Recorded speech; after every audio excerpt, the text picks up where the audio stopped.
but you need to frame this cost in a way that you can help you understand every aspect of the business to deliver the value proposition to the target segments to achieve those revenue streams. So it's all connected.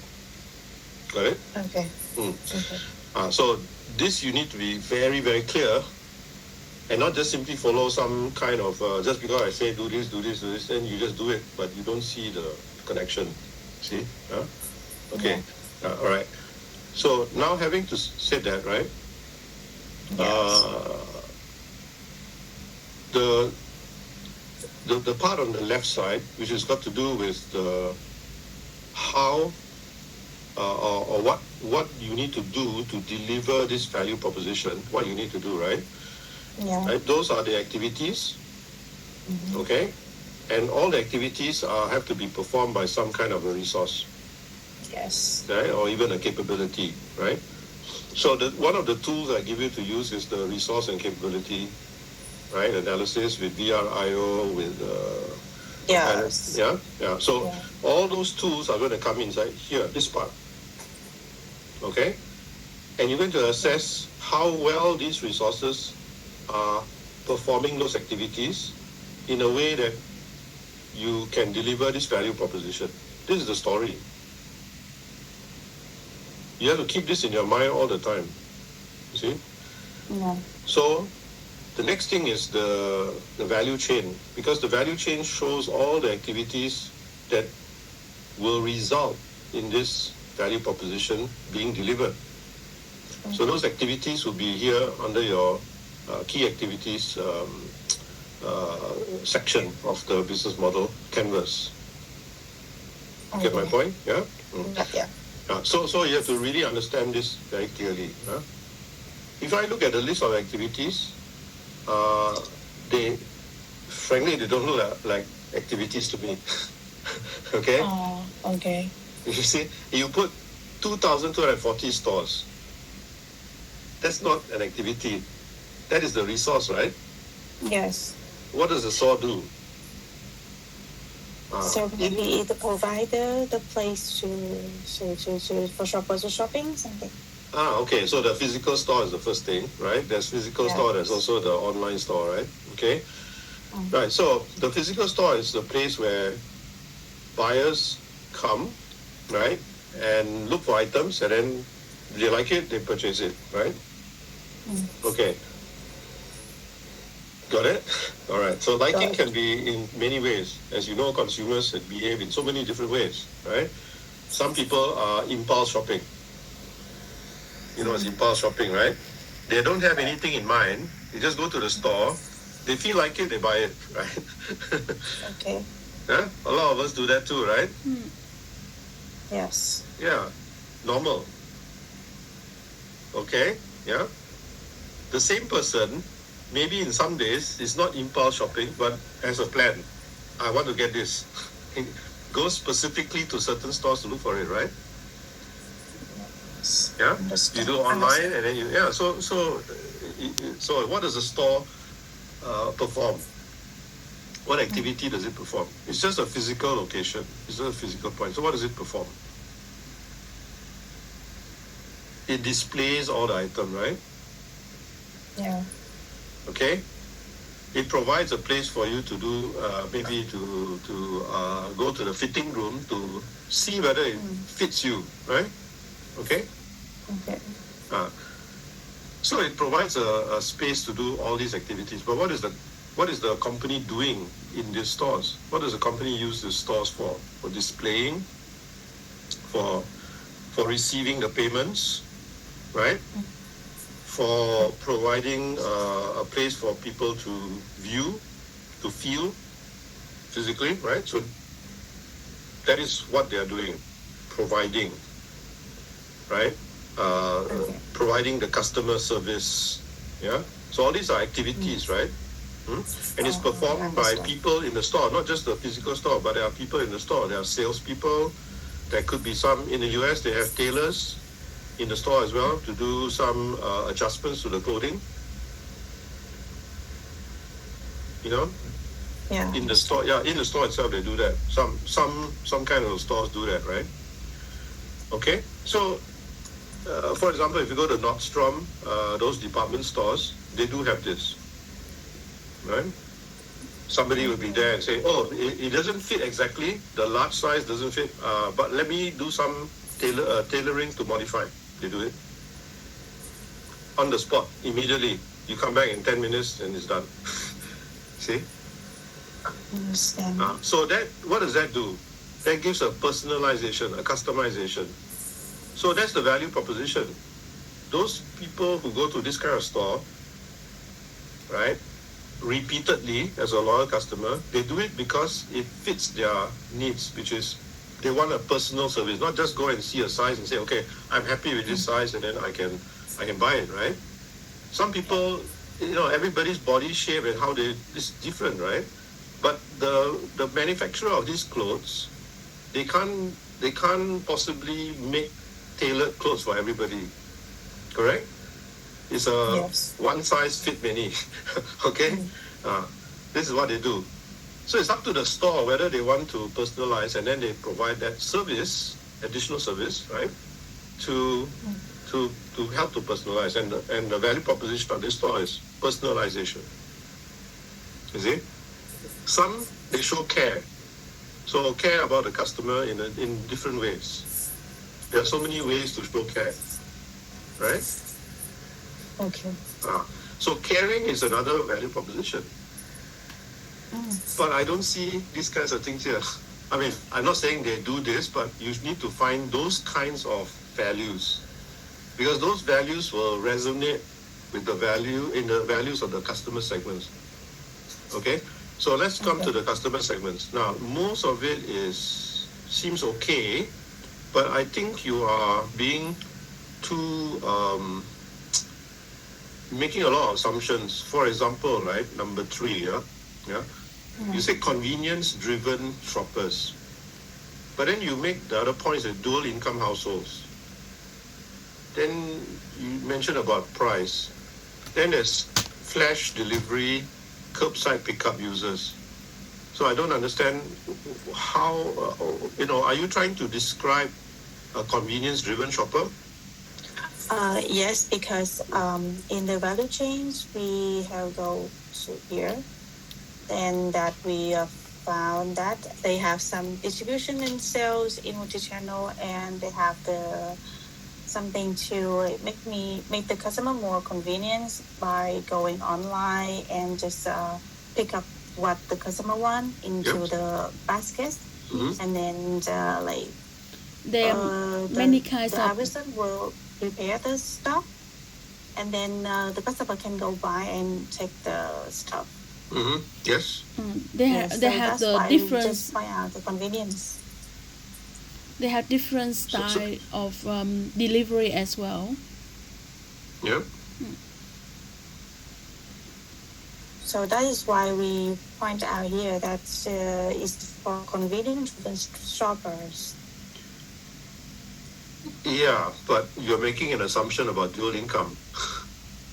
Okay. You see? Understand. Yeah. What is that? How is that correlated to convenience?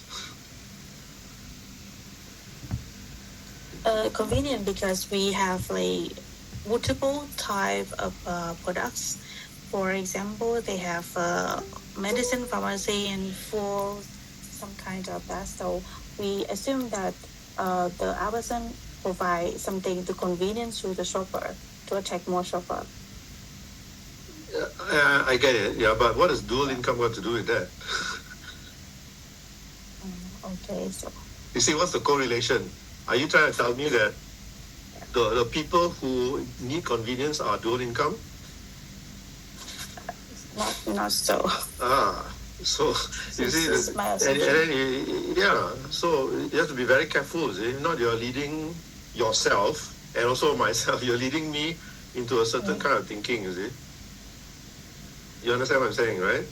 Yeah. So there is very little correlation between that and convenience, because convenience applies to many people, right? They don't have to be dual income. Okay. Some people live very far away, so they don't. When they make a trip to a store, They want to do as many things as possible in the time. Correct? Okay. Isn't it right? Right? Yeah. So is it convenience? Is that the word? Or is it time saving?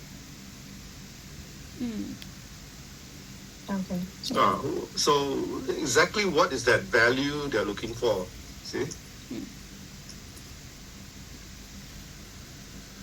You see? You mentioned about curbside pickup. Yeah. This is to address the needs of people who have little time. Yeah. Yeah. Okay. So yeah, it has got something to do with convenience. Time and convenience is related, but not again 100%. Okay. Isn't it right? Yes. Some people they are limited in time, but they don't necessarily want to go to the pharmacy inside the store, like these guys who are doing the curbside delivery, right? Yeah. You see the point, right? Yeah. If they are doing curbside delivery, then why have the pharmacy there, right? Okay, if they have a prescription and they want to pick up the drugs, that's easy. And while they are picking up the drugs, they also want to pick up some groceries. Some items or clothing items or footwear items. Yes?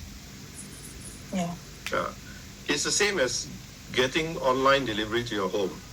You know exactly what size you want, maybe. Or maybe you're trying your luck and say, maybe this size will fit me. Okay? Correct? And then you order it, right? Yeah. So, is it about convenience? That you can get it delivered to your home? Or is it something to do with these people don't like crowds? They don't like to be in a place with too many people. They are uncomfortable interacting with people. Is it? Okay. There's also this motivation, right? There's a different psychology, right? Get my point? Yes. Yes. Yeah. Some people are afraid to go out because they are worried about catching diseases because of COVID before, right? Okay. So their mind has changed a bit about this, huh? Okay. Yeah. Understand. Now, in the US, you also have to understand they also have a culture, not everybody, but there's a large majority of people who actually prefer to go out. They don't like sitting at home. You see what I mean? They want to go out. They are quite social people. Yeah. Okay? Yeah. So they actually want to go out. When you go to these places, if it offers things like cafes and stuff like that, then yeah, there's a pull for them to spend more time there. From the retailer's point of view, right, they provide all these different facilities because they want to draw in the traffic. So there are people who only want to buy medicines. There are people who want to get a quick check about their medical health condition. Maybe they got a headache or a flu. They just want to see somebody at the pharmacist and say, what do you recommend? And then the pharmacist will recommend something. You see? You see what I mean? Okay? Yes. Now, as they are doing that, for the retailer, Albertsons, they'll say, oh, by the way, they'll put all these advertisements up there and say, we are offering a discount on beef today. So the people who go to get the medicines, they are attracted to the advertisement about the beef reduction price, and they will go in and have a look. And then when they're doing that, probably they buy more things. That's from the POV of the retailer. The retailers are very interested in driving traffic. That's the motivation. Yeah. How to drive traffic. You see? So from there, then you can see the kind of segments they are targeting. Okay, yes, I understand you are trying to do a catch-all phrase like convenience-driven, so on. But you have to be very careful that you don't profile in a very narrow way. Yeah. Okay. And then hopefully that you can capture a larger segment. That would be an incorrect way of doing it. You understand what I'm saying? So profiling is a good thing, but it's also a danger that you will go the other way around. Yeah. So I'm seeing some aspects of this here. Okay. Understand. Okay. Now, Yes. so it's best to show by values. then you can't go too far off. So what values? Yeah. So okay, convenience is one thing. Is it related to time saving? Is it related to things like social belonging? Some people just want to go and hang out in the store. You know what I mean? Just walking around, doing nothing, just like not even window shopping. If something takes their fancy, they may buy it. But just to spend the time out.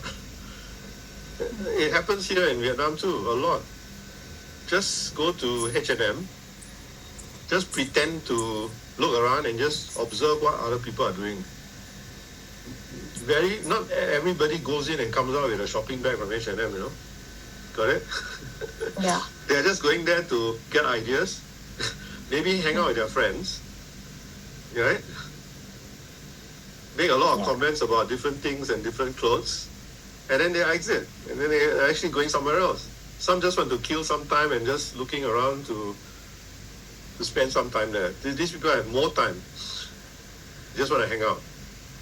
Okay. You see, so there are so many different motives. And this is exactly what Albertsons and a lot of retailers want. They just want people to like randomly walk in and then get excited about something and hopefully buy it, is it?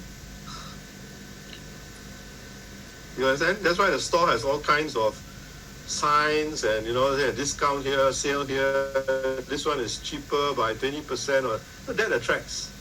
You see? Even if you're randomly shopping with no intention to buy, you might buy. You see what I mean? Yeah. So you need to see these are all the different values that they are targeting. Same with the online store. That's just to entice. You know, entice is to attract. So you get a notification. So because you have there's a database, and then they know your I'll say your social media, right?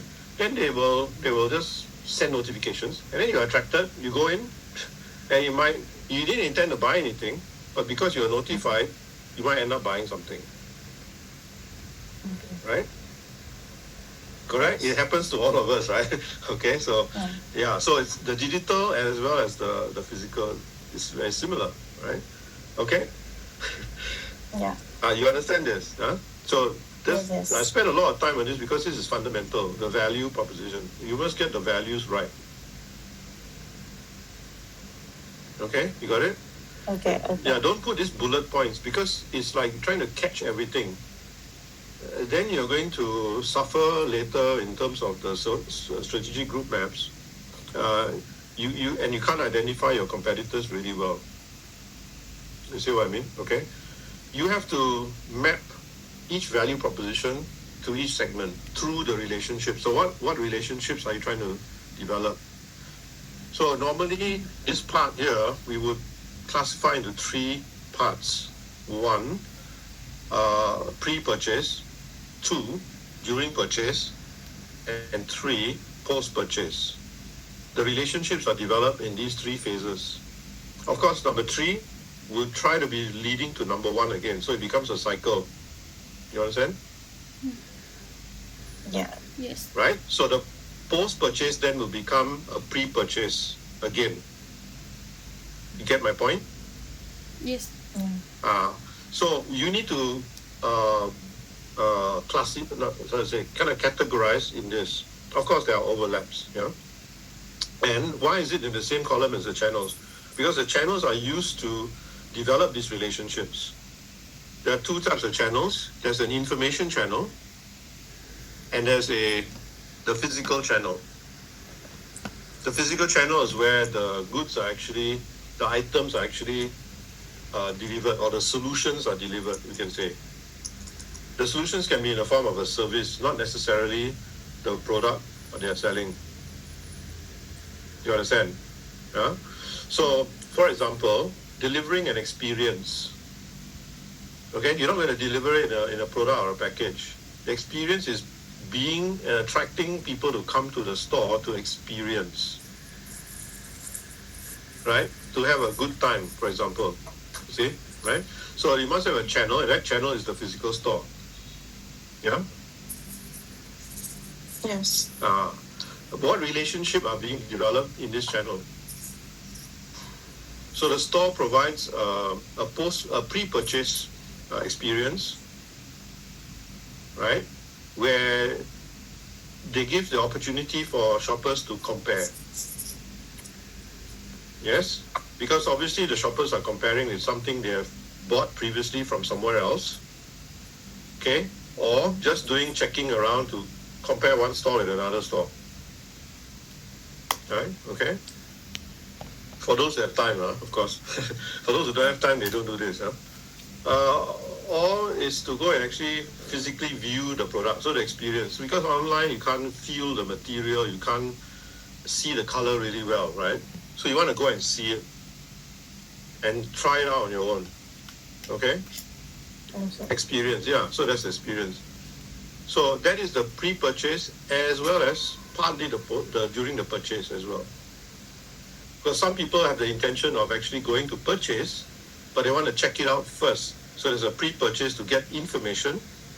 The information is not coming from the online because you can't feel things online, right? So you actually go and see and feel the material and say, oh, this is too itchy for me. This is too smooth for me.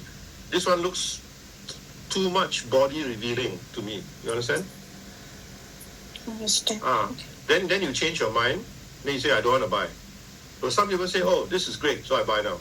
It's just to confirm, you see? Okay. So there's a pre-purchase and a purchase in that experience. See? The channel. Get my point? So the store itself can also act as an information channel. Because it provides signs to say, oh, discount here, discount there, specific item is discounted, you see? So while you're going there to check out one item, your head is turned to another item and says, this is cheaper. Then you make a comparison in your head. Oh, I think I get better value. Not about the price, better value. See? You remember the value stick? So yeah, you have to express the relationship and the channels in this way. There's an information channel. Of course, the obvious information channel is social media and websites and so on, right? But then there's also the store also as an information channel, not just the delivery channel, not where the product is available. See? Got it? The physical store also serves as a way to make returns. You go and buy something from the store will say you must return it to the store. You cannot send it online, through a delivery, one of those delivery drivers. You must actually come to the store, you must bring your receipt, you mustn't cut the tags, and so there's a lot of conditions, right? Got it? Got it. Yeah, so there's a customer service part there as well. Any returns or maybe some alterations are needed for your clothes, right? You need to bring it there. You see? Okay. This is your post-purchase experience. You see? One example only, you see? Yeah. You get it? So there's quite a lot of things you need to fix here. It's not clear. And you need to link it you need to map it to specific values. Yeah? You cannot just put it as a big lump box here. It is targeted. You see, all these are targeted to certain kinds of values. The more values, the better for this kind of store, because these stores appeal to a broad range of segments. It's broad, could be broad differentiation, but not low. I don't think it's low cost, but it's just broad differentiation. Yeah. Okay. Yeah. Got it? Sorry, taking out a lot of time, but I really need to. Yeah, but I have to explain this very clearly. If not, you go off track already. Okay, I understand. Yeah. Everything comes from here in the value chain, as I told you, right? Yeah, you got to get this right first. Yeah. Okay. Okay. Okay.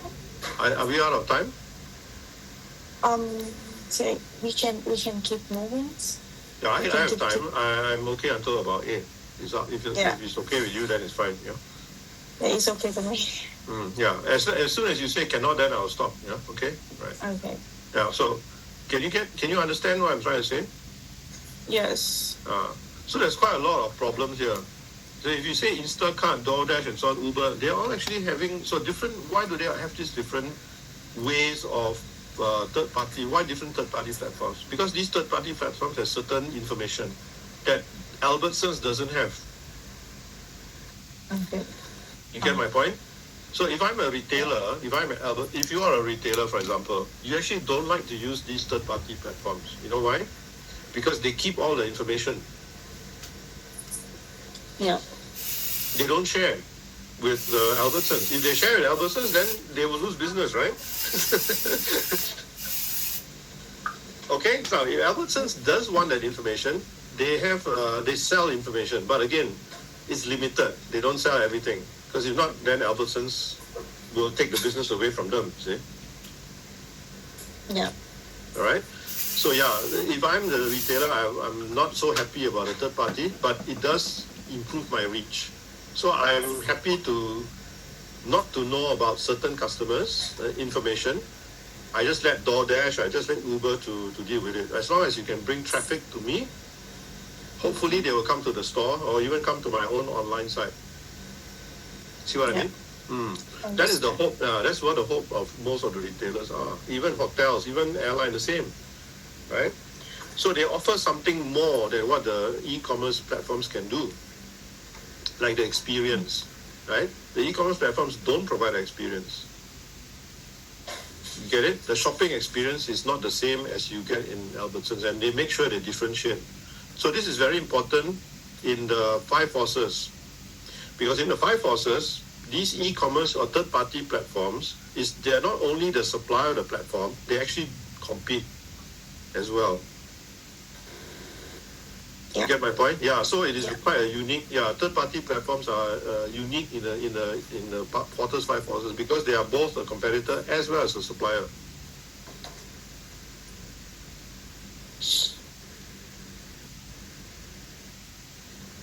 You get it?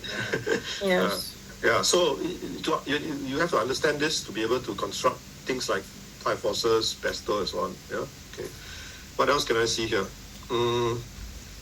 Yeah, okay. The company own e-commerce, good.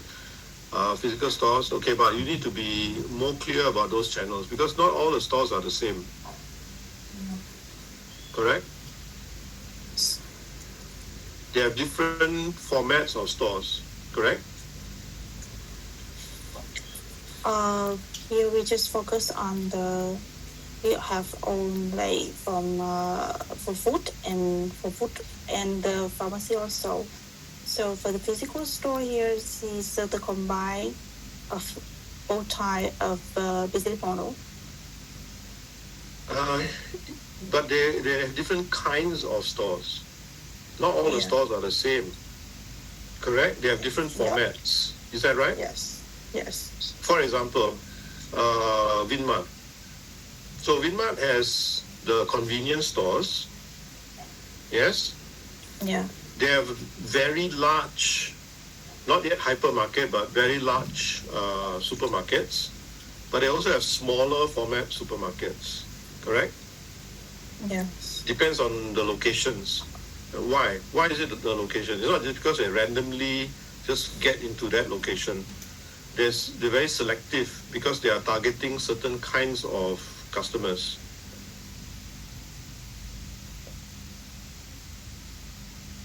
Welcome to walk in, right? But they are targeting certain kinds of customers, right? Yeah? That's Winmart. Winmart sells like a lot of groceries, yeah? Okay? But let's focus more on the food area. Saigon Co-op.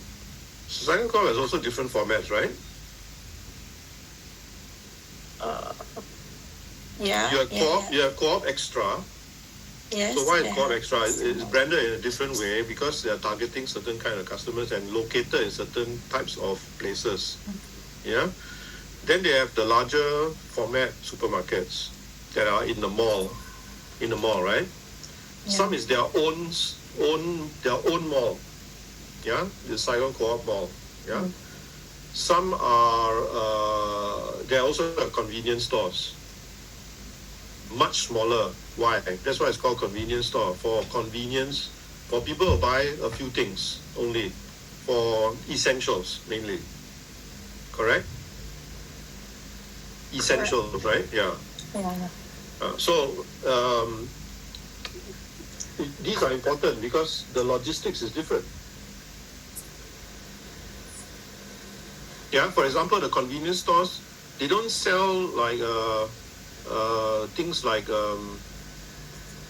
the same kind of fish and meat and so on that you find in their bigger store, right?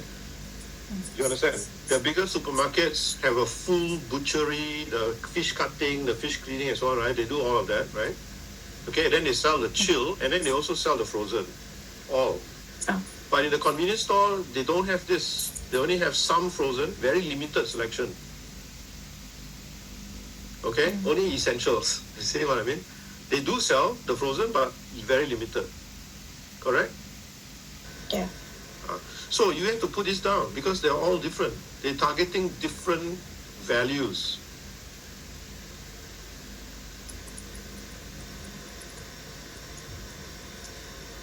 Do you understand my point? You get my picture? Now this is going to affect your value chain because you will have different chains that lead to different kinds of values, you see, value propositions. They're specifically targeting certain types of customers, yeah? You understand, right? So the logistics are going to be different. The storing is going to be different. The storing, transporting, the packaging, this will be different. For the convenience stores, it has to be much smaller. They're not going to sell large, bulky items here because the space is a premium. You understand? They don't carry a lot of stock. Yes. So a lot of delivery, the delivery must be very frequent. See? Yeah. It's totally different, see, compared to the big supermarkets. This is where the big brand that sell in the supermarket, they bring in large quantities, and there is a lot of space in the supermarket storing area to store this, you see? Right? So there are suppliers, quite a lot of the large supplier, right? They would sell in a large quantity because they want to keep the product visible all the time. So all the large brands such as Coca-Cola, PepsiCo, right? Unilever, okay? These guys, right? They have so many brands, many brands, right? And they, for them, it is the visibility. That means the consumers are looking to make sure that their product is always there, never shortage or never missing. See? Got it? Yeah. If you go to the groceries, you'll see that all the big brands, their products is always there. You notice? The Yes. smaller brands, sometime there, sometime not there. Suddenly you see a lot, and then you go 1 week later, there's nothing there. You see? So that's exactly the same way in the US, same stuff, right?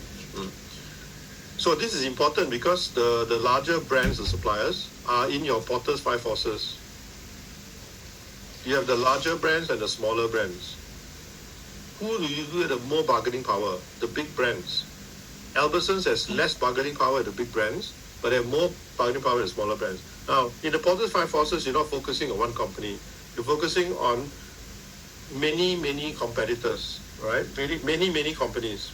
Now, you need to segment these companies, right? So that you get a clear picture about each segment and what kind of suppliers they have and what are the different bargaining power of each segment.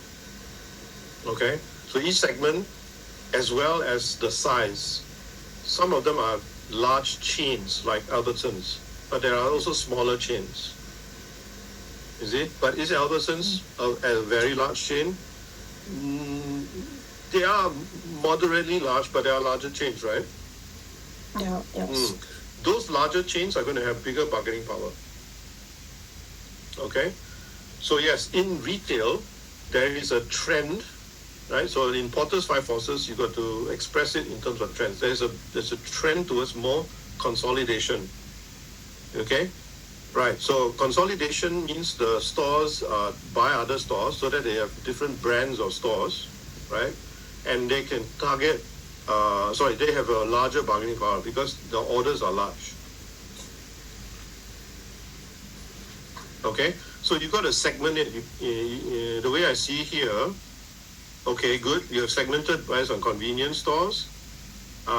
You need to look at chains of convenience stores because the convenience store chains have bigger bargaining power than the smaller regional kind of stores. Yeah.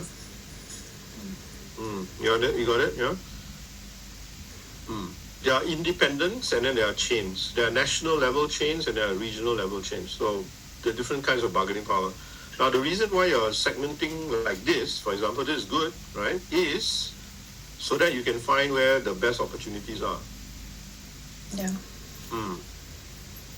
Okay?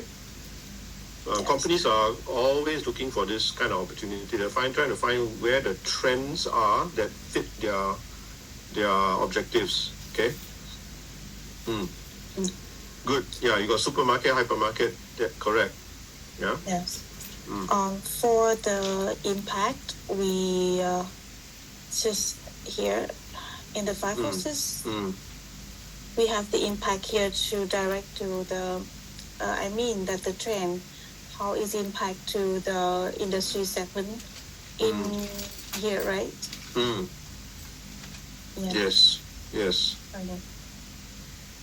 Just let me look at one or two examples. Okay, yes. So here. Okay, so like in in evidence E, right? So I'm a bit confused about what all these are, but I will look at the trend and the evidence. I'm looking at E5, okay? 5. Yeah. Right, so I read across this whole row. You say delivery platforms converge on the same grocery orders. Not sure what that is. Delivery platforms overlap, and then you put in some trends. So I'm not sure what the evidence here means. Evidence, to me, in a way, okay, wait, can you just, yeah. So evidence to me means a source of information that can prove your trend. Yeah? Yes. Okay, so that to me, this is what I would call evidence, right? But the trend itself is what you put here, which is a plus 11% in 1 year or 2 years. But you put here a historical trend. We're looking for a projection. You have to make a projection to find the opportunity, right? And if you read my learning activities carefully, I always ask for near term and medium term. Yeah, you have to look at. Yes, we analyze this here. So. Where is it? You put it here. Okay. Yes. But you must put it as a projection. You have to provide some kind of quantifiable projection, right? So plus 1% growth in the near term and plus 2% after for up to the medium term. Okay. So that is the projected trend. What is the impact of that on the revenue, okay, of this whole industry segment? This industry category, right? You're talking about the whole category and now breaking down by segment, okay? So this particular segment, what is the impact? Okay, it will result in maybe 1% revenue increase, maybe, okay, and maybe 1% cost reduction. Okay, good. For example, okay. Now, you cannot put it for every company because every company may not be 1% and 1% plus and 1% minus on cost. Some companies, they can't reach 1%, maybe less than that. For some companies, they can achieve more. But what you're trying to do in Porters is to get the benchmark, the average, okay? Then when you put this into the EFE, if this happens to be one of the biggest impacts on the whole category, then when you put into the EFE, you can then assess your company, Albertsons, against the benchmark. Is it the same? Is it higher or is it lower? See?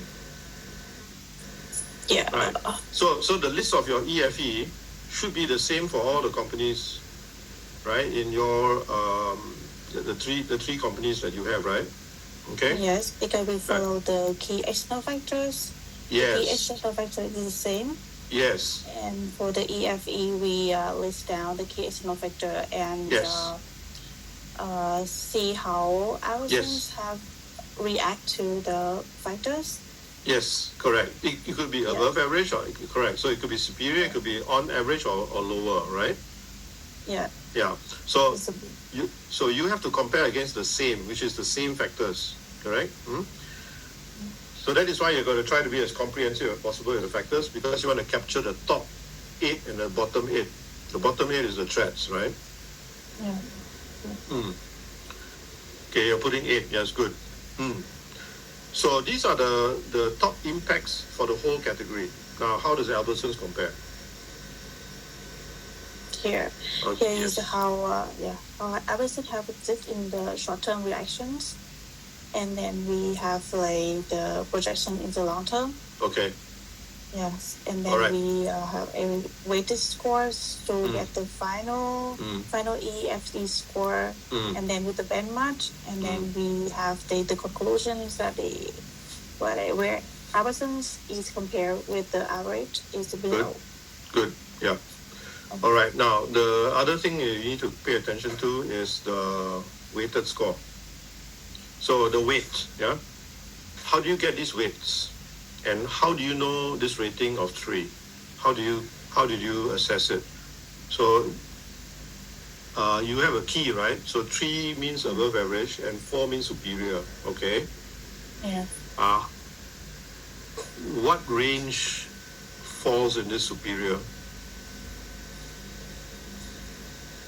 Second here. We have the note of how do we put the number into the rating column. Good. Yes. Yeah. Good. Whereas 4 is a proven result to demonstrate a leading position, because we also look for the history event. Yep. And how is it impact to the company. Good. Yes, those are That's the way to do based it. on, yeah. And based on some more? Anything else? Mostly we come from the history core data, because we don't have the literature support. Yep. Yes, we just look for the historical data. Yep, correct. Yeah, you're not going to find a lot of literature support, because by the time you do the research, the market has already moved, Yes. Okay, so yeah, we don't have time for this in the business. We have to base on what we know from the previous events, and then try to figure out a correlation. Remember, not one event causes one effect. You understand? Yeah, it could be a combination of causes for one effect. You need to remember this. Yeah, it cannot be one for one.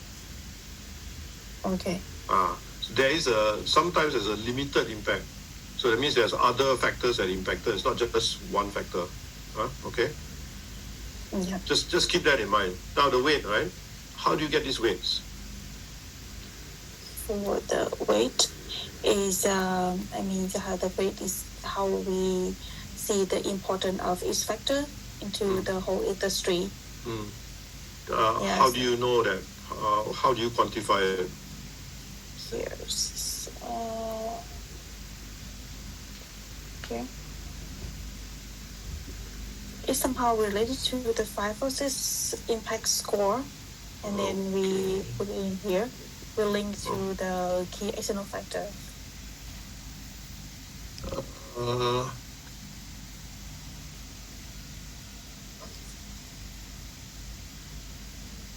Okay.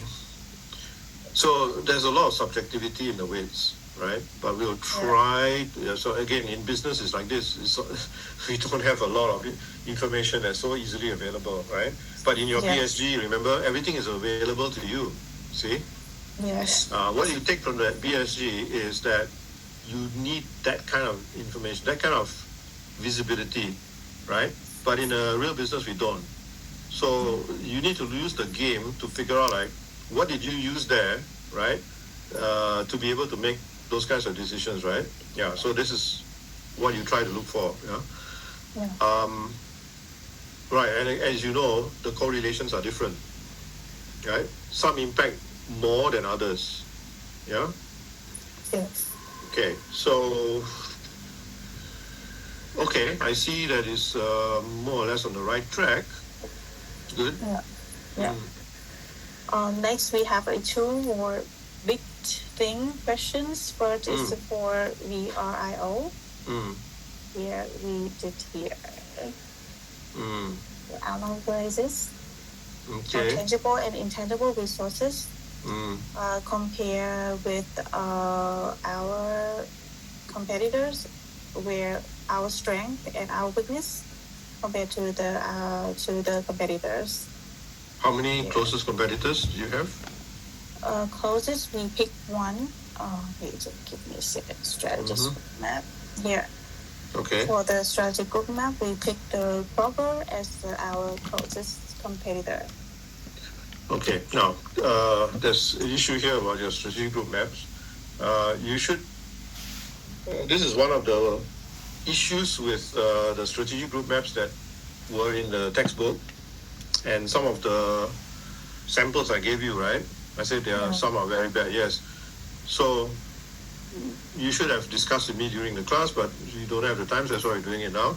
So the thing about this is, each of these cells, right, is we can call it as a segment, okay?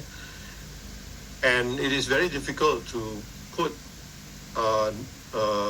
exact number, and that is why we just put it into a cell. We put it in the middle of the cell, okay? All the competitors in that cell, right, are targeting two values, okay? One on the x-axis and one on the y-axis. Okay, so you're defining a certain segment just based on a pair, two of the values, right? And there are many competitors also targeting the same two. Okay, now you put it in the middle. You add up all the revenues in the US for these competitors. Okay, and then you can get the size of that segment. Got it?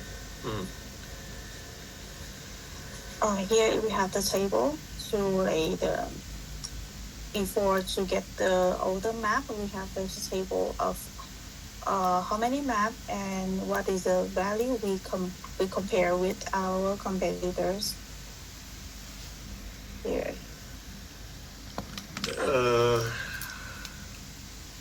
I'm not really sure about the price positioning thing,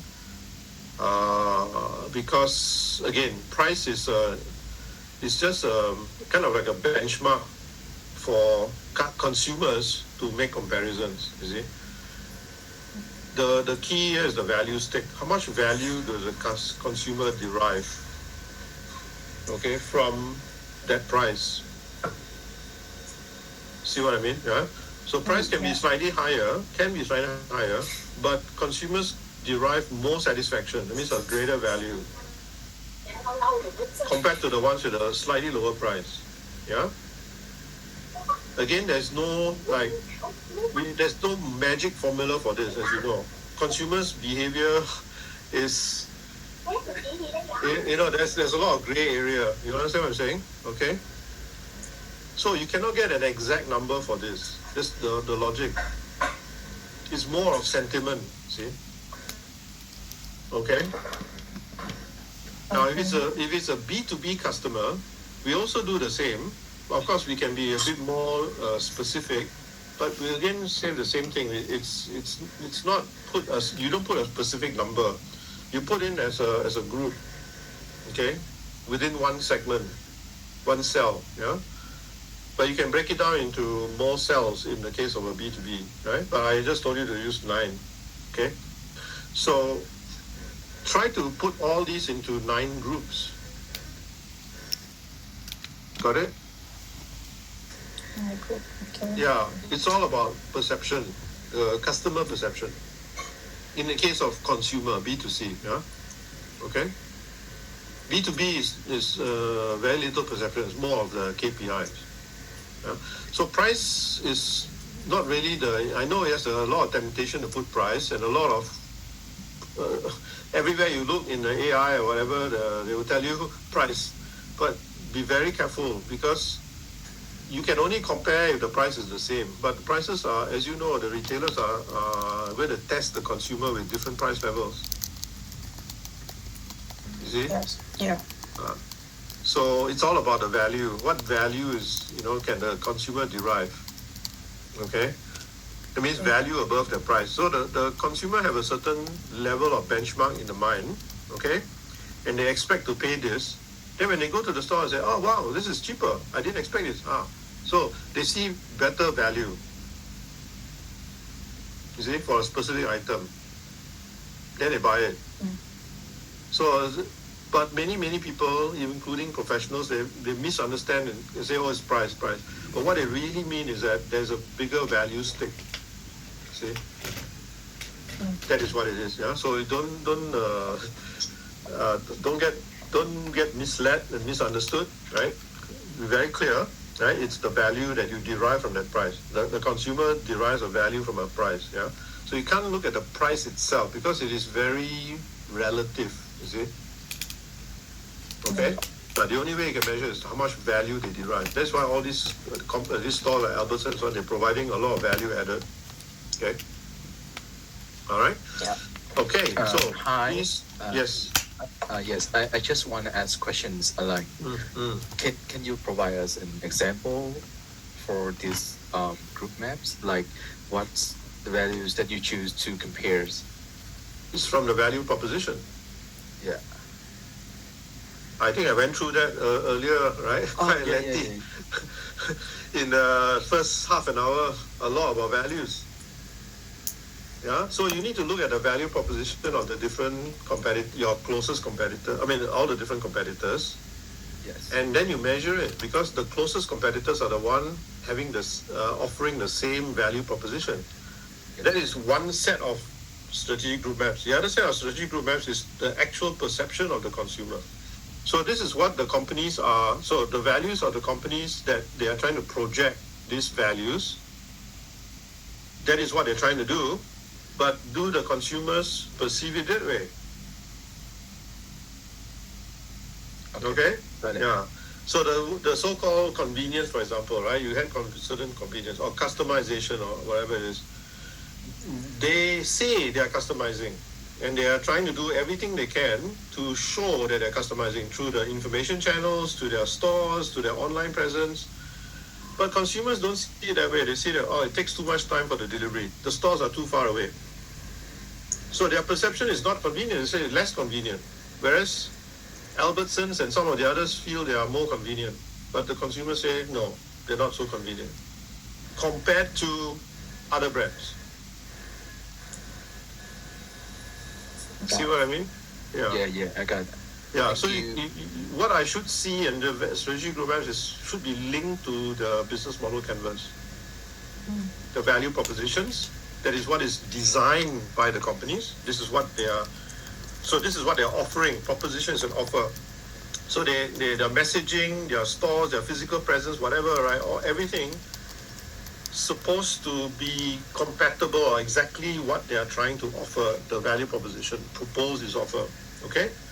Some customers are skeptical and some customers believe it, some customers trust it. There's various kinds of customers, right? Right, so, but what is that perception? Is it the same? Many cases it is the same, but there are also many cases that they're not the same. This is where the gap is. So this is what the company is saying, proposing, but the consumers perceive it a different way. That is a gap. So your strategic group maps should be able to show this. Now, how are your competitors doing? Are they doing a better job with their value proposition and the actual values of the perception of the consumers and their values? Do they have an exact match compared to your company? Right. If there is, then that is a serious gap. That's a big issue. Okay? Right. So, again, because a lot of this is in the minds of the consumer, they don't have like an exact measure. So you can't do exact measuring here.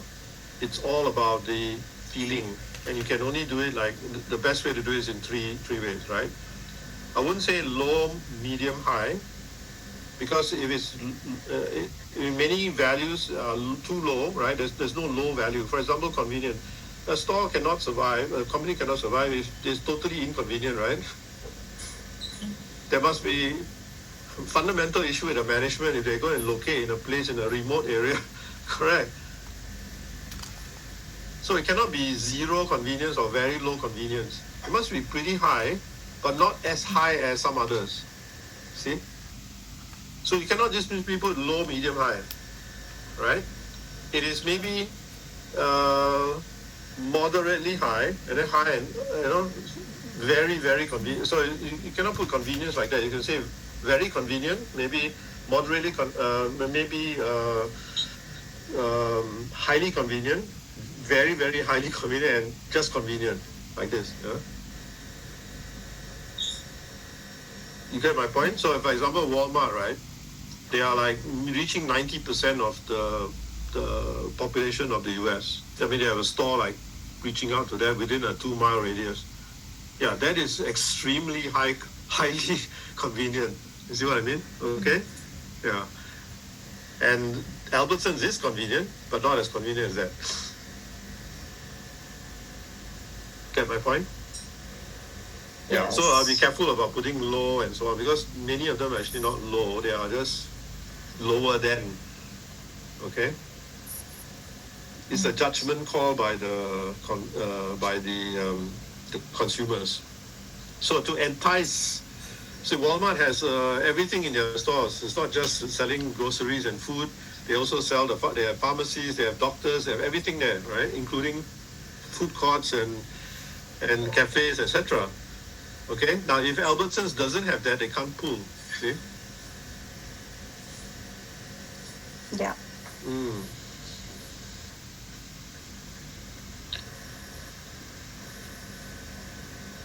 Okay.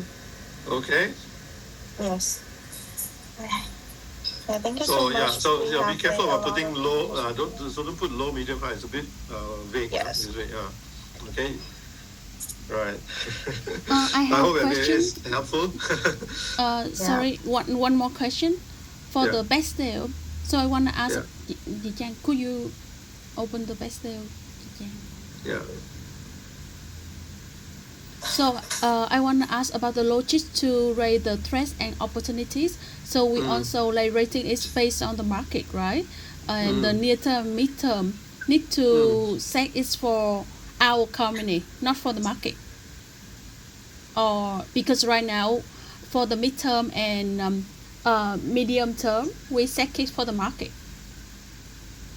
Can I read one? I can't understand.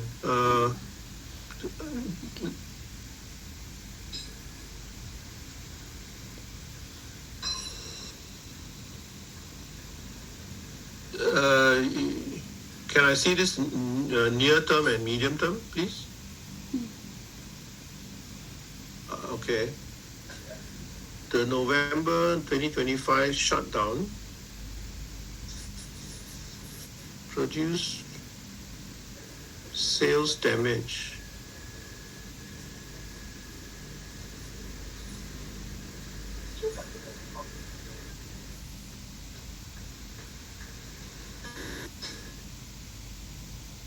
Yeah, there's too much information here. Yeah. There are several trends here. You have the dependent grocery formats, then you have the what is this, retailers, you have the broader format. So there's a number of trends affecting different kinds of types of retailers, correct? Yeah. You have to break this down. You can't do it like this. Yeah. Now, in Pesto, right, we're not so concerned so much about the specific segments unless you're going to segment level. This is a whole category, correct? Yeah. So if you want to do the whole category, then you need to get the average for the whole category. Doesn't matter which format it is. But if you're looking for specific segments, right, then you go to the portals where you get the specific segments. The opportunities are different, yeah? Okay? So you must be able to capture all these trends that you have here separately. Okay.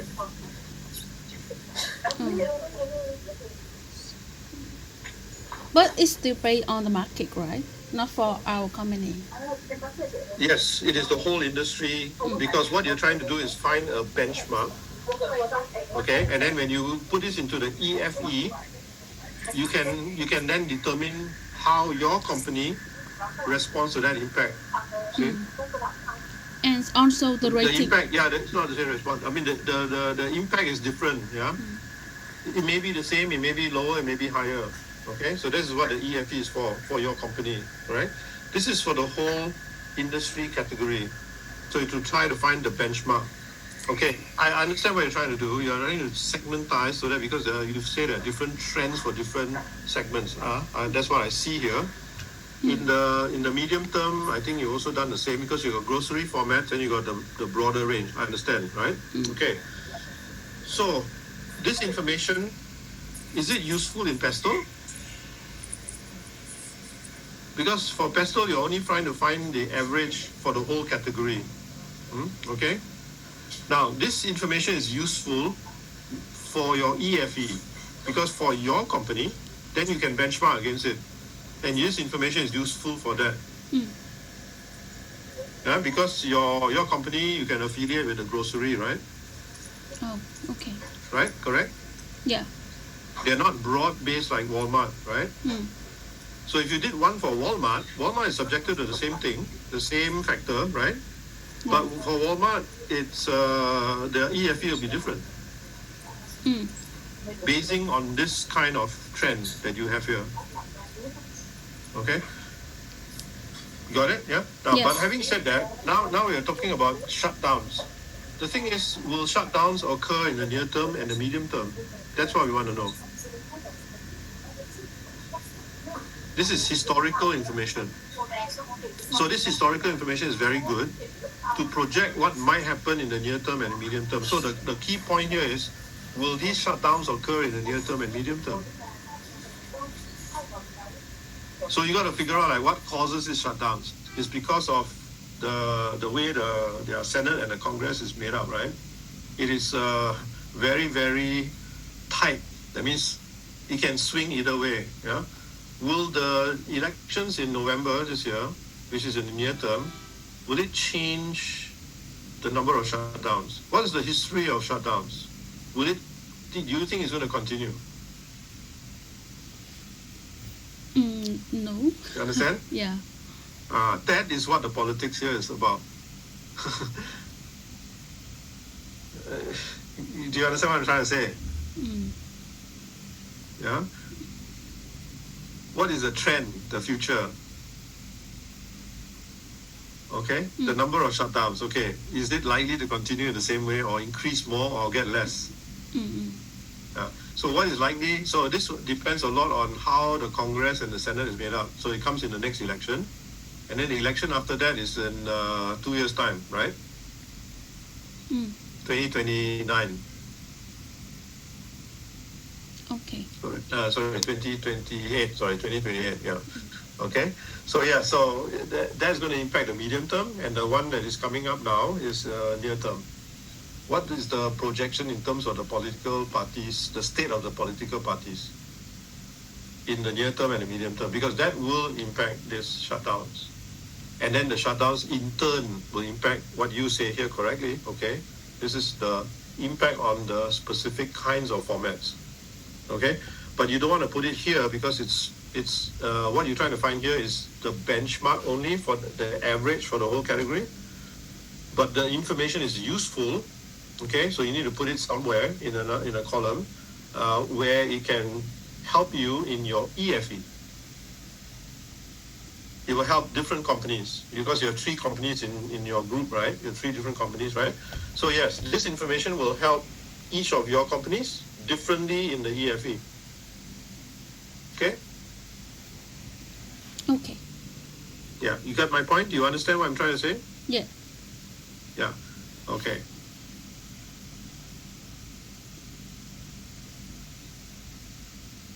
Okay, yeah, but I'm happy to see a lot of research done. Good. Information is a lot of good information. Just need to organize it properly in the right places. Yeah. Yeah. What I see Okay. here so far. Yeah, what I'm seeing so far. Okay. Yeah. There's a lot to see, but I can't see everything. But yeah, but from what I just seen, I think you got it right. But it impact different. I mean, your application of this information is in different places, right? Okay. Okay, so thank Any you.